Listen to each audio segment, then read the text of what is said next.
Selamat datang di channel Rumah Cerita. Kisah pemuda kaya yang sederhana episode 40. Apa kabar para sahabat? Admin mengucapkan terima kasih kepada para sahabat yang telah mendengarkan kisah ini. Dan seperti biasa admin juga berharap semoga para sahabat senantiasa sehat dan dilimpahkan rezekinya. Baik, kita kembali ke cerita. Pada episode 39 diceritakan, Andi yang tengah membahas posisi jabatan strategis dengan Pak Rudi.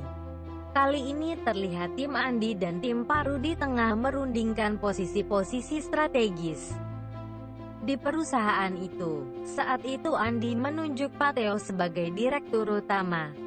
Dan kemudian masing-masing pihak menunjuk orang-orang yang akan mengisi jabatan penting di perusahaan itu. Terlihatlah di akhir perundingan tersebut Pak Rudi pun menunjukkan kepuasannya.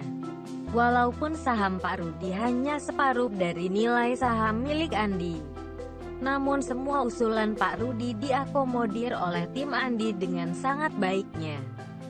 Kini acara pengalihan kepemilikan perusahaan dilanjutkan lagi, yaitu ke acara penandatanganan dokumen. Semua orang yang terlibat dari 3 perusahaan kemudian dipanggil. Nampak terlihat saat itu beberapa orang notaris telah hadir juga. Kini moderator acara memanggil para pihak yang berkepentingan, termasuk Andi, Pak Rudi dan Pak Daniel. Acara penandatanganan dokumen kini telah usai. Andi kini diminta oleh moderator acara untuk menyampaikan sambutannya. Setelah sebelumnya diumumkan bahwa Andi merupakan pemilik dari 60% saham perusahaan itu. Ketika Andi membuka acara tersebut dengan salam, nampak beberapa orang tidak percaya dengan apa yang dilihatnya. Seorang pemuda yang begitu sederhana itu ternyata pemilik dari 60% saham dari perusahaan yang begitu besar tersebut. Andi kini didampingi Lisa dan Pak Daniel. Ketiga orang tersebut adalah Dewan Komisaris perusahaan. Para hadirin semua, terima kasih atas kehadiran Anda. Semoga perusahaan ini ke depannya menjadi semakin bagus dan berkembang. Saya akan membacakan orang-orang terbaik yang akan mengisi pos-pos penting di perusahaan ini. Dan kepada orang-orang yang nanti namanya saya sebutkan, saya berharap Anda dapat saling bekerja sama untuk memajukan perusahaan ini. Tunjukkan etos kerja yang baik dan tanamkan nilai-nilai kekeluargaan di perusahaan ini. Andi kemudian membacakan susunan pejabat perusahaan dari direktur utama sampai level manajer. Kemudian nama-nama yang disebutnya tadi diminta untuk maju ke depan. Dewan Komisaris yang terdiri dari Andi, Lisa dan Pak Daniel kemudian menyalami mereka satu persatu. Siang itu terlihat raut wajah-wajah yang berbinar puas. Pak Theo kemudian memeluk Andi. Terlihat Pak Theo begitu terharu mendapatkan kepercayaan yang begitu besar tersebut. Di saat itulah Andi berbisik kepada Pak Theo. Pak Theo, saya kasih waktu seminggu untuk menyelesaikan di perusahaan lama ya Pak. Jangan sampai perusahaan baru terbengkelai, kata Andi. Baik Tuan Muda, itu hal mudah kok. Saya sudah membuat SOP-nya kok, kata Pak Theo. Andi kemudian menyalami para direksi yang lainnya. Setelah acara tersebut selesai, Andi kemudian duduk bersama Pak Rudi dan Pak Adrian. Kepada Pak Rudi Andi berkata, "Nah, kalau Pak Adrian dan Pak Henry, beliau ini seperti orang tua saya Pak. Peran mereka luar biasa dalam bisnis keluarga kami. Ayah saya pun mengakui hal itu dan sering memuji mereka di hadapan keluarga." Mendengar hal tersebut Pak Henry dan Pak Adrian hanya tersenyum. Rasa bangga tidak bisa disembunyikan dari wajah mereka. Sementara Pak Henry kali ini kemudian memberikan beberapa arahan kepada Dewan Direksi dari perusahaan baru. Andi kemudian mendatangi Lisa yang saat itu tengah duduk dengan para stafnya. Lisa yang melihat Andi datang segera menyambut Andi. "Wah, sibuk ya, An. Kamu sampai tidak ada waktu buat ngobrol," kata Lisa.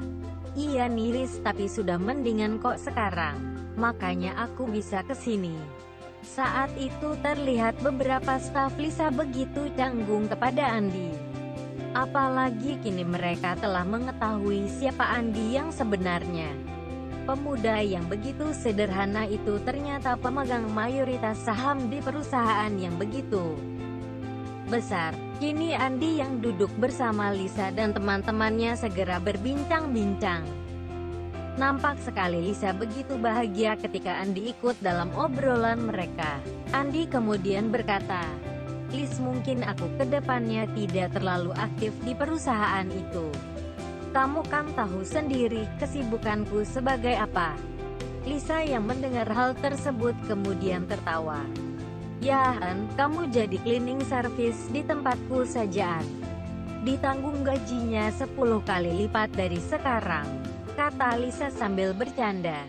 Mendengar apa yang dikatakan Lisa tersebut, kini Andi terlihat tidak dapat menahan tawanya.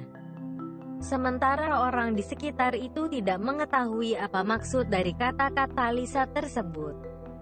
Sementara Pak Rudi yang melihat Lisa sudah mulai akrab dengan Andi. Pak Rudi di dalam hatinya menginginkan Andi dan Lisa untuk bisa lebih dekat lagi. Namun Pak Rudi adalah tipe orang tua zaman sekarang. Orang tua yang tidak mau memaksakan kehendaknya. Semua akan dikembalikan kepada yang bersangkutan. Acara yang belum ditutup itu kemudian dilanjutkan dengan sesi ramah tamah. Sebuah sesi untuk saling mengenal antar personal dari 3 perusahaan yang nantinya akan berkolaborasi dan membentuk teamwork baru. Acara itu berlangsung sampai pukul 5 sore. Dan Andi langsung kembali ke rumahnya tanpa kembali ke kantor. Jam 5:30, Andi telah sampai di rumahnya. Saat itu Andi segera duduk di ruang tamu dan membuat kopi. Tak lama setelah itu muncullah Dian dan beberapa teman kosnya. Ya, di rumah Andi kini ada 6 orang yang kos, 5 orang wanita dan Wawan temannya. Wawan sebenarnya mendapat jatah rumah dinas namun tidak diambilnya. Wawan lebih memilih untuk tinggal di rumah kos di mana dia bisa merasakan keakraban dengan temannya itu. Sedangkan kalau mengambil rumah dinas tentu Wawan akan merasa kesepian karena hanya tinggal seorang diri. Hari telah berganti malam. Saat itu telah menunjukkan pukul 8 malam. Andi kemudian berkata kepada Wawan, "Wan, apa kamu gak pingin kuliah, Wan? Kan uang kamu juga ada." Mendengar kata-kata Andi tersebut, Wawan merasa kaget. Wawan berpikir, apakah prestasi kerjaku jelek ya kok Andi berkata seperti itu? Sebelum Wawan berpikir lebih jauh, rupanya Andi telah memahami kekhawatiran Wawan. "Begini, Wan. Usiamu masih muda. Mumpung ada kesempatan, kamu ambil saja kelas karyawan. Aku pun akan kuliah lagi, Wan. Nanti kalau kamu sudah semakin tua tentu sulit bagimu untuk membagi waktu." Kata-kata Andi tersebut dibenarkan juga oleh Wawan. "Iya sih, An. Tapi usiaku sudah 24 tahun. Apa pantasan seusia itu baru masuk kuliah?" Mendengar kekhawatiran dari sahabatnya tersebut, Andi lalu berkata, "Ya pantas gak pantas sih, Wan. Tapi kalau kamu masuk di kelas karyawan, biasanya yang kuliah adalah para pegawai dan staf perusahaan. Biasanya malah ada yang usianya di atas 30-an. Namanya mencari ilmu. Menurutku sih tidak ada kata terlambat, Wan." Kata-kata Andi tersebut terdengar begitu bijak di telinga Wawan. "Terus kamu mau kuliah di mana, An?" kata Wawan. Andi kemudian menyebutkan sebuah universitas swasta yang cukup terkenal.